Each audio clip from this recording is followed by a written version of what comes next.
Hey clowns, welcome to Crimenelia Street. I'm Sam. And I'm Tori. And it's been a minute since we have been gathered. It has been a hot minute, yeah. Can we say why? We totally can.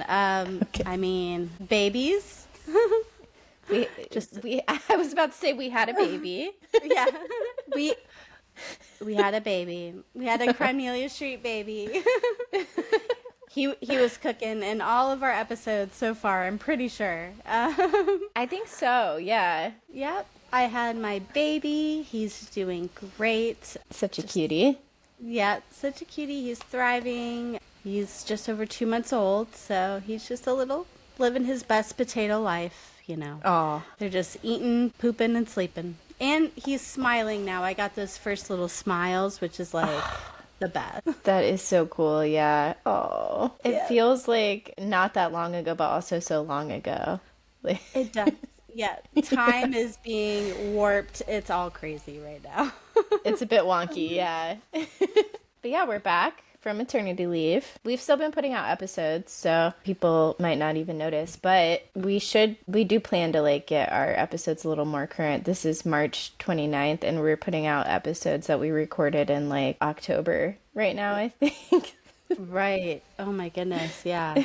But what have you been up to? I've been doing a lot of disc golf. The Pro Tour is back on, so watching it, playing it, doing a lot of tournaments, just lots of disc golf. So that's been cool. That's awesome. I love that. And working 40 hours a week. Oof.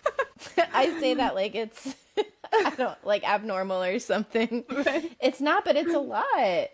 Mm-hmm. And Who made this rule? Right. In this day and age when you have to juggle your work, your family life, yes. all of it. It's a hard bout. Yeah, for sure. Should we hop right into the sad stuff? Let's do it. We've been happy for too long. Yeah, it's too much. Yeah. Today we are talking about Charles Cullen. Have you heard of it? Heard of him? I don't think so. Okay. I hadn't either until I heard a podcast episode on him, and I was like, oh my gosh, how have I never heard of this? I heard it on And That's Why I Drink. Have you ever listened to that podcast? I feel like I've seen it as I'm scrolling. Or This Is Why We Drink or something like that. Yeah. It's a good one. I like it because there's one person who's a paranormal professional, and then another who used to be a PI. And the person who used to be a PI does the true crime, and then the paranormal person will do a paranormal story. And they do one of each on every episode. Oh, that's so cool. Yeah, I like it. And it's been around for a long time. I'm I think still in 2018, just trying to catch up. Oh, dang. Yeah, they're cool. So I heard about Charles Cullen on their podcast, and I was just surprised I'd never heard of it because he has killed a lot of people. Dang. All right. Yeah. Well, let's drop in. Here we go. So, Charles Cullen was born February 22nd, 1960 in New Jersey. Eerily close to my birthday. Too close. Don't like that. Don't love that. Right. Just kind of skid at. He was the youngest of 8 children. I just can't even imagine that kind of family dynamic. Yes. Oh, man. I think it's, yeah. And it was in the 1960s he was born. Yeah, so I guess it was more common back then. Right. And for the older kids to pretty much have to take care of the younger kids. Yeah. Was a thing. Mm-hmm. Yeah. So I guess he lucked out being the youngest. Yep. His father died when he was very young. He was only 7 months old when his father passed, which that's pretty wild. And his mother, was raising the 8 children all on her own. So definitely getting help from the older siblings, I can imagine. I don't see how you can do it otherwise. Right. I wonder if she had to have been working and stuff too, That's crazy. Yeah, because where else is the money right. coming Maybe, from? And I mean, child labor laws were not really... True. He was intelligent, but he was odd and he was bullied often. He made quite a few suicide attempts in his younger life. The first was when he was 9 years old. Whoa. And yeah, very young. He drank chemicals from a chemistry set and he was trying to kill himself, but he ended up just getting sick from drinking the chemicals. So yeah, that's pretty wild. There was abuse in the home, not from his mother, but he had a brother-in-law that was quite cruel. His sister, who was married to the brother-in-law, ran away, but the brother-in-law stayed living with their family. Oh my God. Just kind of like awkward. Like, Right. Jeez. right. And I wonder like how unwanted he was there, you know, like if he's just like hanging around. I don't know. Oh my God. So Charles and his brother-in-law ended up developing this like kind of toxic relationship. And Charles did admit later that he attempted to poison the brother-in-law by putting lighter fluid in his vodka. Dude, this is so chaotic. Yeah, and he's a kid still at this point. I don't know if he's still 9 years old, but he was like not an adult yet. So it's just crazy to even think about that. For sure. Oh my gosh. Okay. Charles' mother ends up dying when he's 17 years old, and I saw two different sources on this. One source said that he dropped out of high school at that point, and then I saw another source that said he graduated from high school the following year. So I don't know if one is true or both are true. Maybe he dropped out and then like got a GED. I tried looking a little bit deeper in that, but I couldn't get a solid answer. He ends up joining the Navy from about 18 years old to 24 years old, so about 6 years. He worked with ballistic missiles. He was bullied in the Navy as well, and he never quite fit in. Cullen's leading officer once found him sitting at the missile controls wearing a surgical mask, gloves, and scrubs. And he ended up getting reprimanded for that because they were like, that's not what you're supposed to be wearing. Wow. Okay. But just odd, and kind of shows that he didn't quite fit in. Yeah. Just odd choices. Yeah. Odd choices so far. Sad. Yeah. He attempted suicide 7 times during his Navy tenure, so during those 6 years. Okay. And he was medically discharged, but it's unclear as to why. He ends up going to nursing school after leaving the Navy. Mountainside Hospital School of Nursing at Mount Clair, New Jersey is where he went to medical school at, and he graduates as the president of his class. Just says at age 17. I'm pretty sure I meant to type at age 27. That's feeling more right. Right. He gets a job working at St. Barnabas Medical Center in Livingston, New Jersey, in the burn unit once he does get his medical degree. He meets a woman there named Adrienne Baum, who is a computer programmer, which, like, badass in the 19th... Women in STEM. Yeah. Yeah. In what, like, so he's 27, 1960, math, 87? That is pretty badass. Here we go. They got married in 1987. Eventually, they have 2 daughters. They get married in 1987. June 11th, 1988, Cullen murders his first victim, who was named John Yango Sr. He was a formal municipal court judge, known for giving convicted criminals tough sentences. Yango was 17 years old, and he was injected with a lethal dose of insulin. He was being treated for a non-life-threatening ailment, which is why he was in the hospital, which was either allergies or severe sunburn, and he was working the burn unit, so I kind of lean on sunburn. Right, yeah. But either way, not life-threatening. You pop in for this, itsy-bitsy treatment, and then death, so. Oh, yeah, that's a red flag. Red flag, for sure. There's quite a few of them. Quite a few to come. Dear. So this is the first confirmed murder that Charles Cullen committed. He later admitted to killing many other patients at St. Barnabas, including an AIDS patient, by giving them an overdose of insulin. Charles Cullen ended up leaving St. Barnabas in 1992 when the hospital began investigating who contaminated IV bags. So, convenient time to kind of pop out and take your leave. Right. Cullen was determined to be responsible for the IV bags contamination, which resulted in dozens of deaths at St. Barnabas. Cullen was usually the first one in the room to run the code when a patient was crashing from a contaminated IV bag. So, red flag number 2. Right. Oh my gosh. This just reminds me, I think Sho mentioned it a while ago, but there was this nurse at the hospital that I delivered with Charlotte and delivered again with Dallas. And of course, I've had nothing but excellent care from there, like literally saved my life. Yeah. But when I was in the ICU unit was when this nurse was working there who was replacing like fentanyl and like pain medication with tap water. Yeah, dude. Which is so crazy. Like, oh my God. So that's just giving me. Obviously, she was doing it for her drug addiction, but it's kind of reminding me of that, like a little bit. Mm-hmm. I thought of that as well when I was researching this case.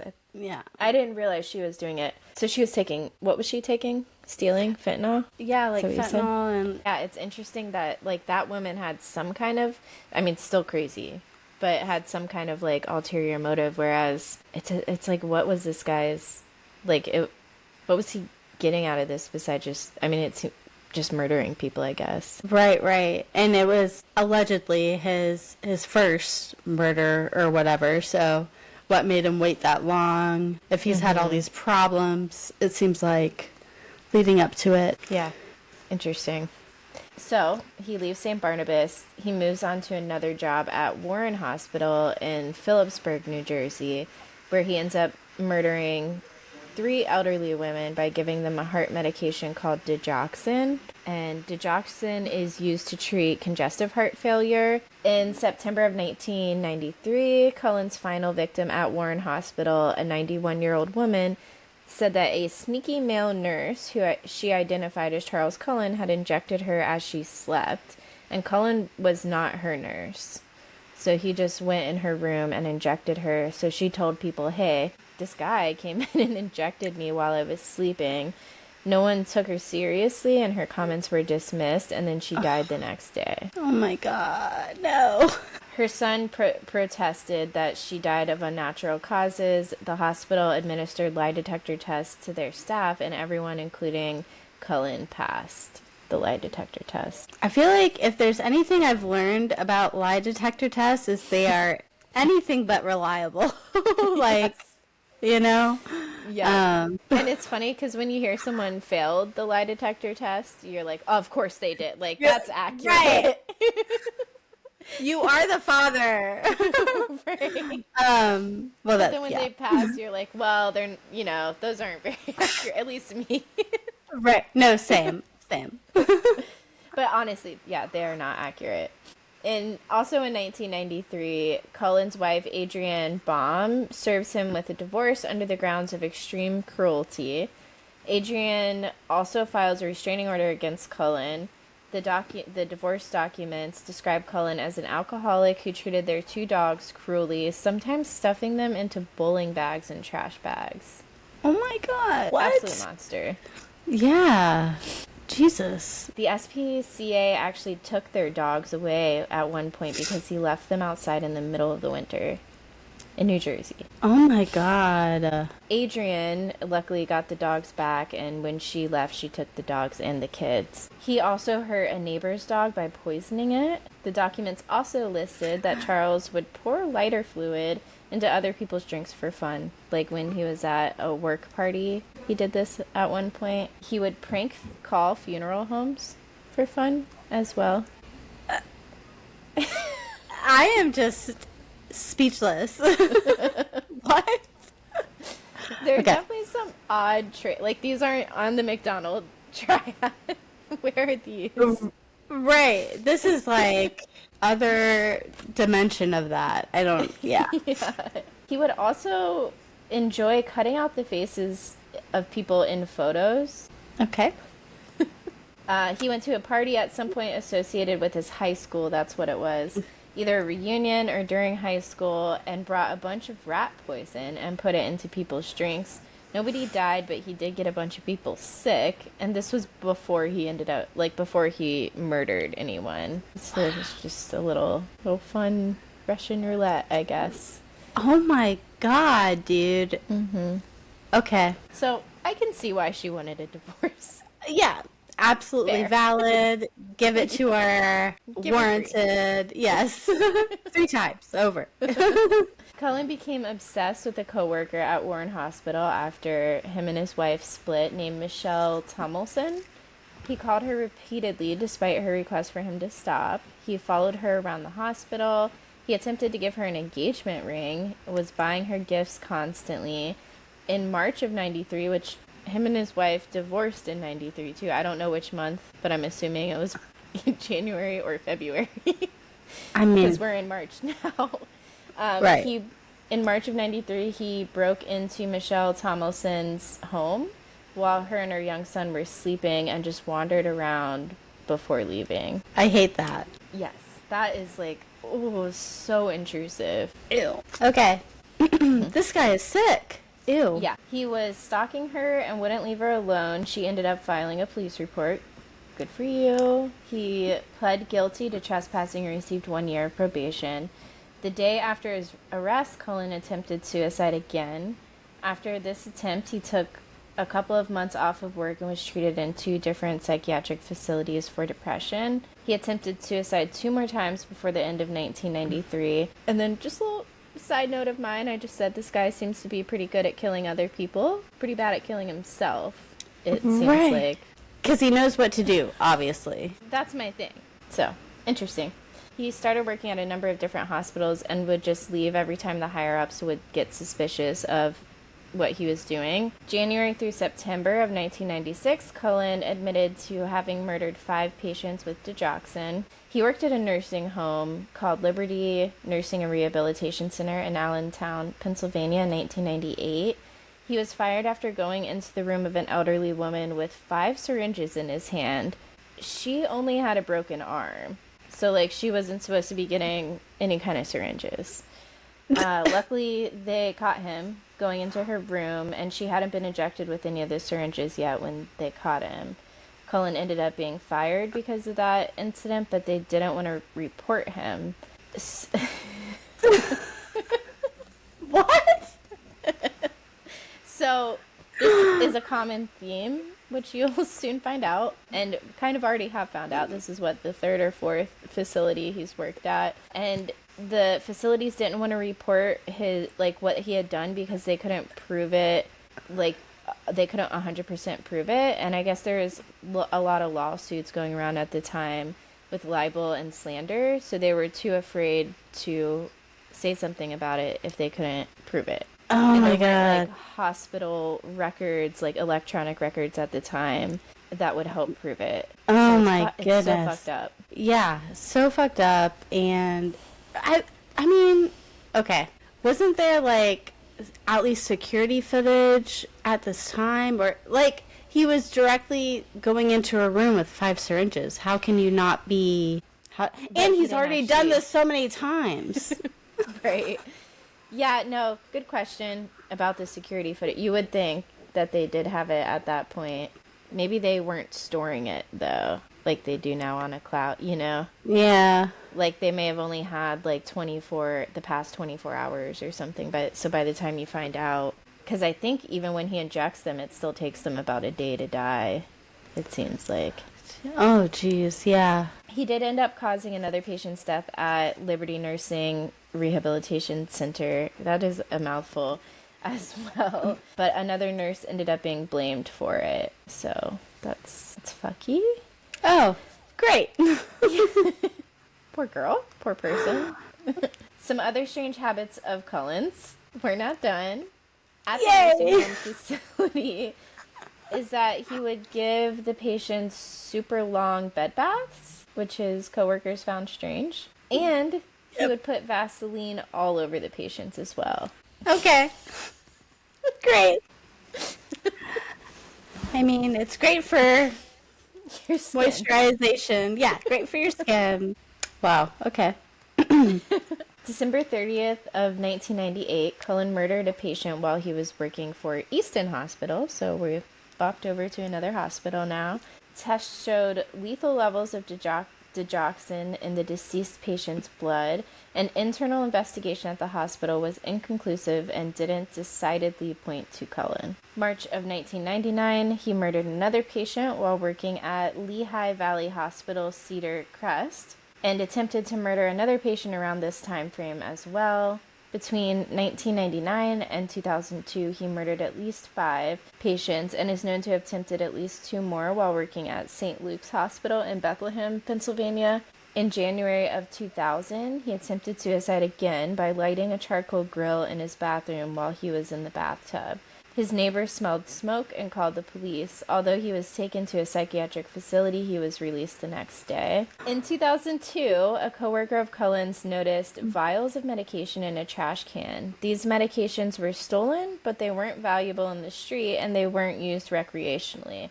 It was found that Cullen was the one who stole the medications. St. Luke's offered Cullen a neutral reference if he resigned, or they would fire him with a bad reference. So he resigned and got the neutral reference. Oh my God. What? So many hospitals were worried about libel and slander lawsuits and legal actions and wouldn't pass the information along to the next place of employment if they couldn't absolutely prove what had happened with the patient's deaths. He would cross state lines as well, so his past didn't follow him. He continued to find work because of the national shortage for nurses as well. And at this time, there wasn't a database for these kinds of infractions with nurses between different hospitals, which is, I mean, it sounds crazy. We're in 2002 at this point. Right. Like, is the database not the police station? Yeah, I have no idea. Like, there's some negligence. Like, other people involved need to be responsible for letting this dude do this. Like, what? Okay. It's crazy. His last job was the worst. He started working at Somerset Medical Center in New Jersey in September of 2002. He killed at least 13 patients and attempted to murder one other. The patients were all murdered with digoxin, insulin, or epinephrine. June 18th, 2003, Philip Greger was one of Cullen's victims. Cullen attempted to murder this patient and failed. The patient went home from their hospital stay and just, like, coincidentally died 6 months later of natural causes, which is just sad. Yeah. Reverend Florian Gall was 68 years old and admitted with heart disease and other problems. He was very ill, but he was making a good recovery and expected to make a full recovery. He was prescribed digoxin to calm his heartbeat. Blood tests after the last dose of the drug were at normal levels. He was coming out of his coma and on the mend. On June 27, 2003, Cullen took a dosage of digoxin from a medicine cart, slipped into Father Gull's room, and dosed him with the drug. They took new blood tests, and it showed Father Gull's digoxin levels were almost 5 times the normal and safe levels.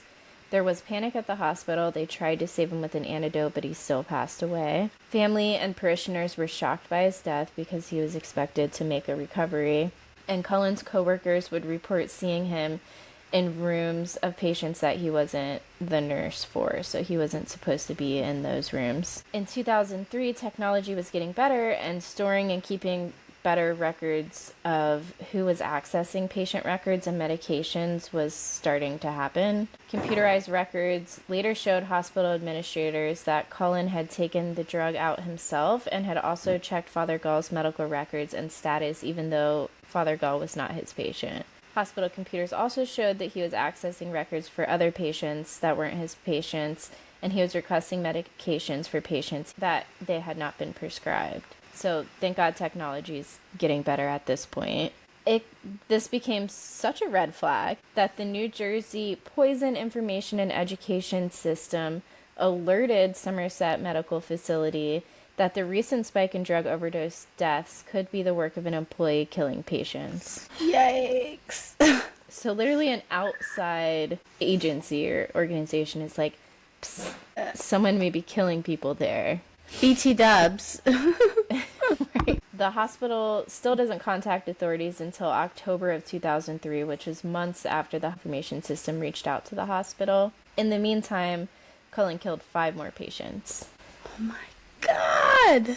Yeah. That's insane. It's maddening.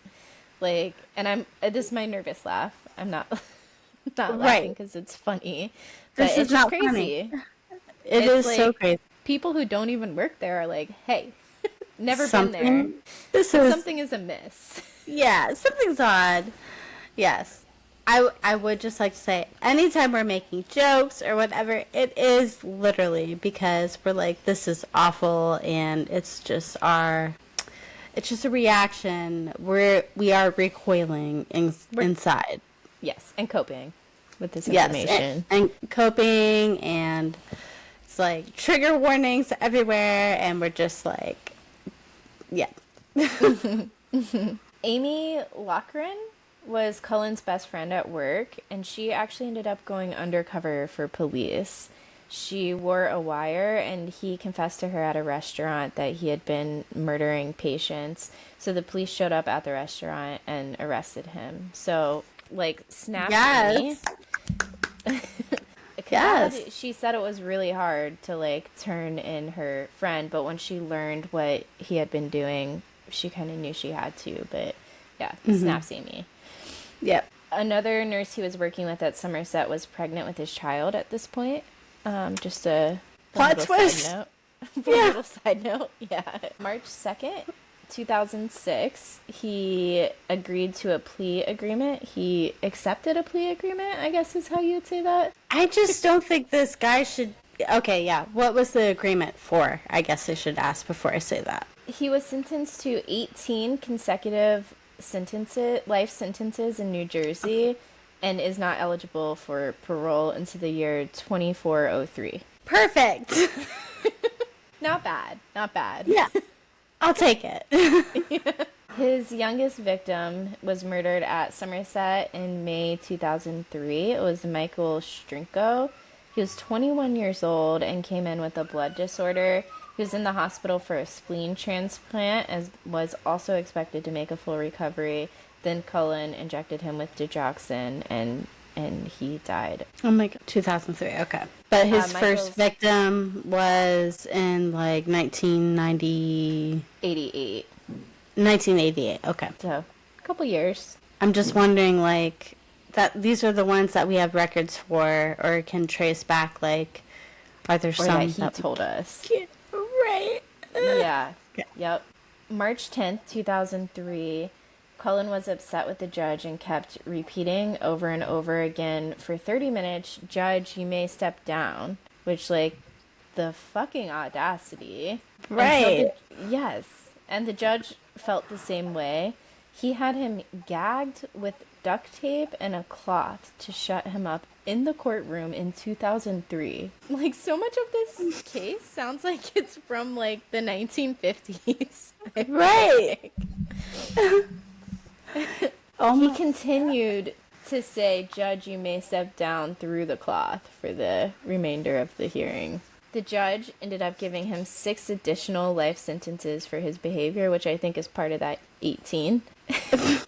Okay. Cullen wasn't given the death penalty in hopes to get more information out of him, which, okay. Cullen ended up requesting to be able to donate his kidney to the brother of one of his ex-girlfriends to help atone for what he had done. He refused to cooperate with the investigators until they let him donate his kidney. They ended up letting him donate the kidney, and he did save the guy's life. And his lawyer was quoted saying, "I understand there's a certain amount of irony involved here." You think? Cullen claimed he gave overdoses to victims to keep them from coding, which is flatlining. He could not bear witness or hear about trying to save a patient's life. He also said he gave patients overdoses to end their suffering and prevent hospital staff from dehumanizing them, even though a lot of the patients were not terminal. So it's like that, it's just not tracking. Yeah. Murder decisions were impulsive, he said, and he said he lived most of that in a fog when he was murdering people. He says he usually backed out as well from murdering his victims. So terrifying. For, like, was he attempting it every single day then? Right. And just, like, pulling back, and then... The first of the 3 elderly women that he murdered was 90 years old. Her family had grieved, and then they found out that her death was not of natural causes, like, after they had grieved. And one of the family members just said it was so terrible because they had closure, and then it pretty much opened the wound back up. Yeah. He confessed that he killed up to 40 patients during the course of his 16-year career as a nurse in New Jersey. 29 have been confirmed. It became clear he killed many more. He's potentially responsible for 400 deaths, which would make him the most prolific serial killer in history. But most cannot be confirmed due to the lack of records. Dude, I bet that he actually is. That is crazy.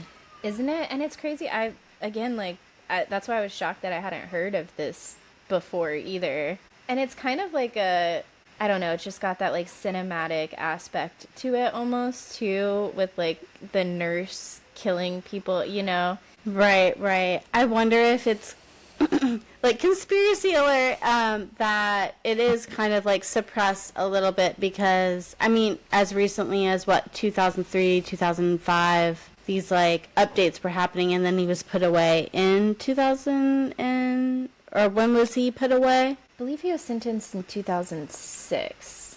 2006. So it's like as things are becoming, because they're tracking like literally every medication that comes out, you know, in hospitals. Like they're always scanning you. Anyone that comes into your room is telling you who they are, why they're there, all of that. Yeah, I wouldn't blame them for not them. I don't know who them is, but you don't want to have distrust towards like medical professionals and things like that. It's like, true.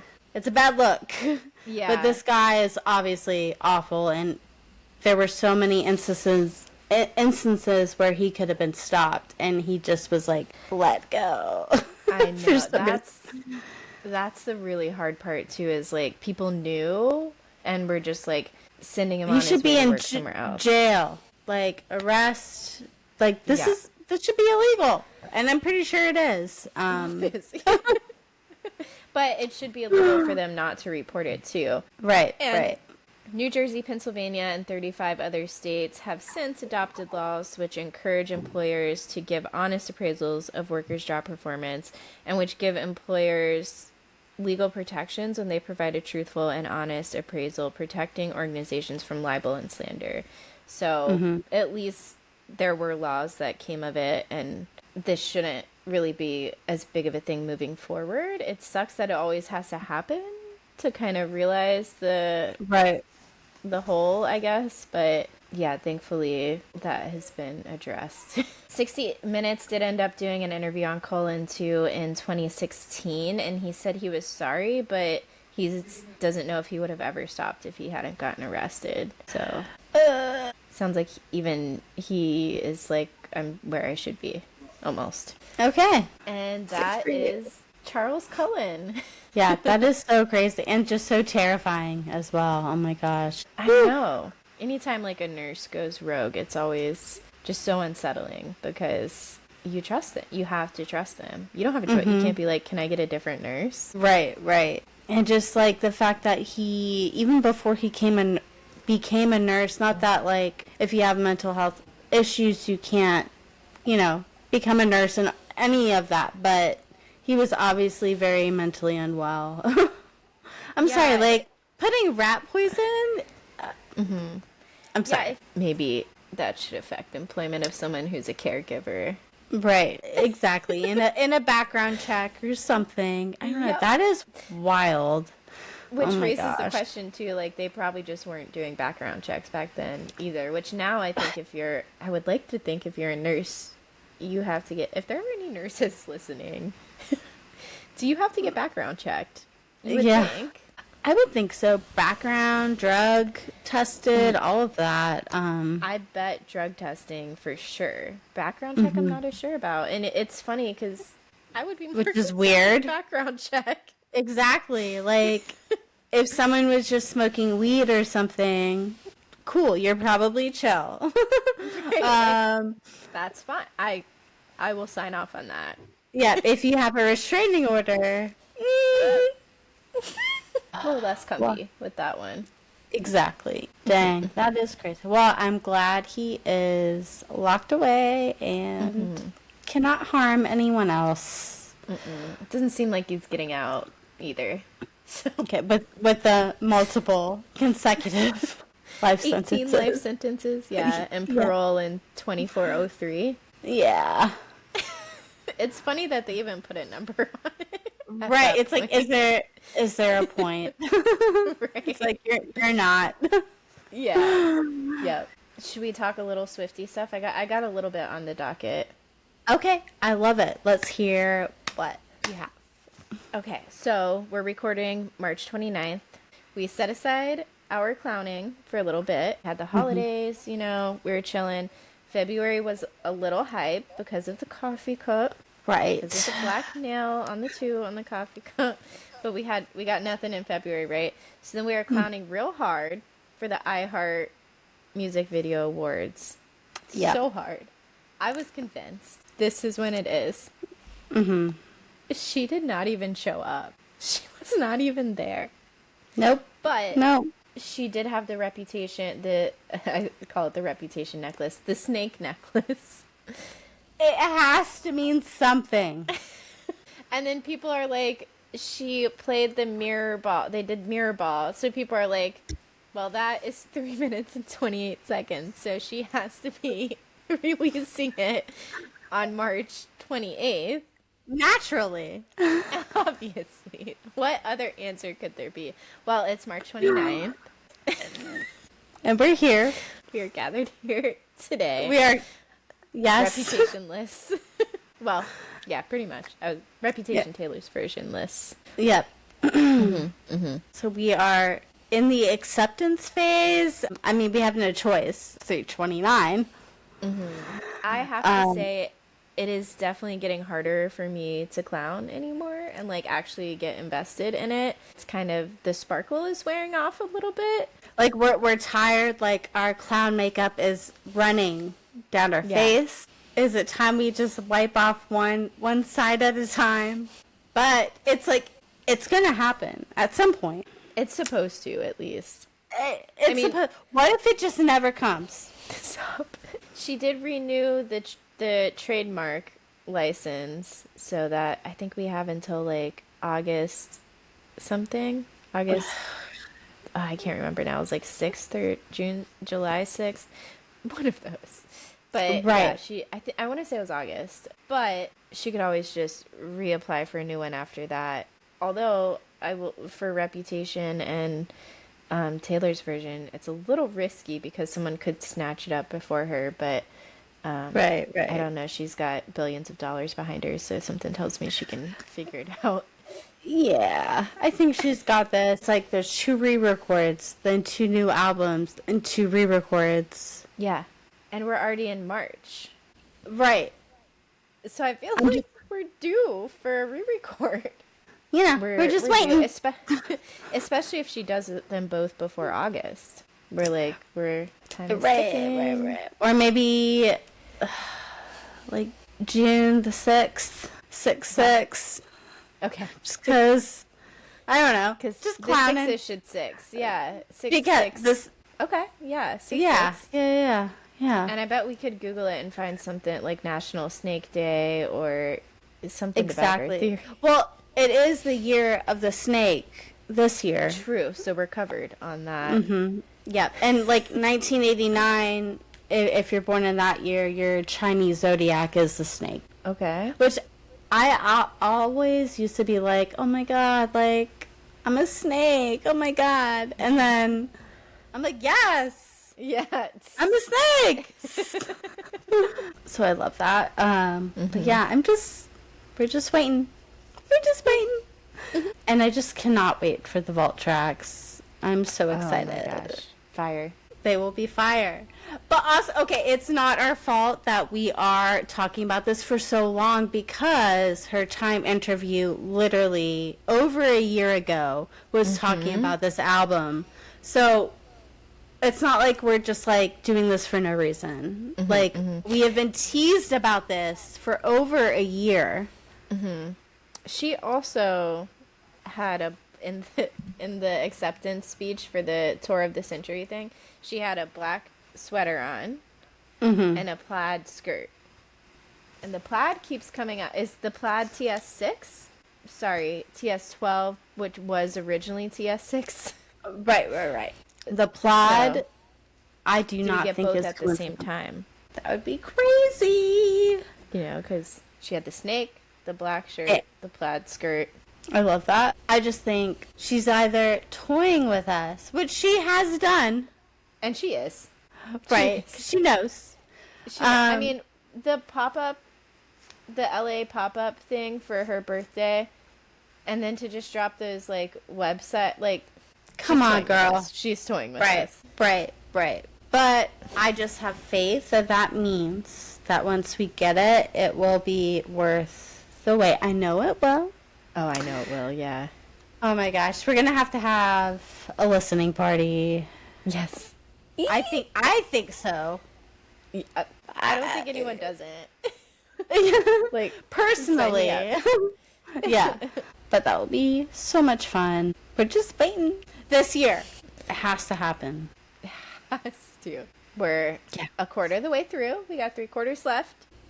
Already? Oh my god. You're right. I cannot believe March is already over. No.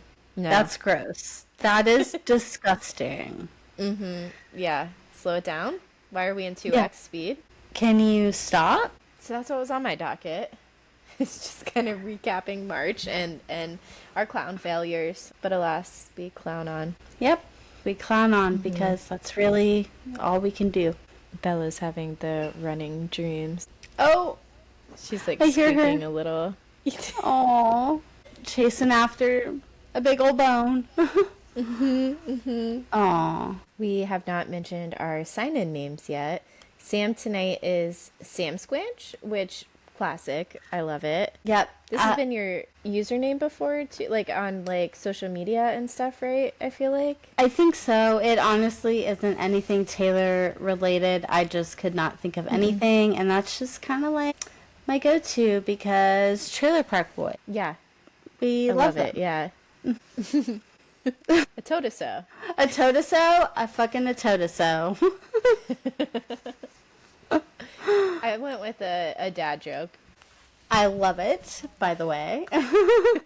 So mine is Tor, Tour -I for Tory of the Century. Which Which, she won at the iHeart Radio Music Awards that we were so clowning for, but it's fine because we got the snake necklace. That is holding us together, really. holding us over, yep. Yep. Thanks for joining us on today's episode of Crimenelia Street. You can follow us on TikTok at Crimenelia ST Podcast or on Instagram at Crimenelia Street. If you have any comments or suggestions, you can email us at crimeneliast@gmail.com. Bye, clowns. Bye, clowns.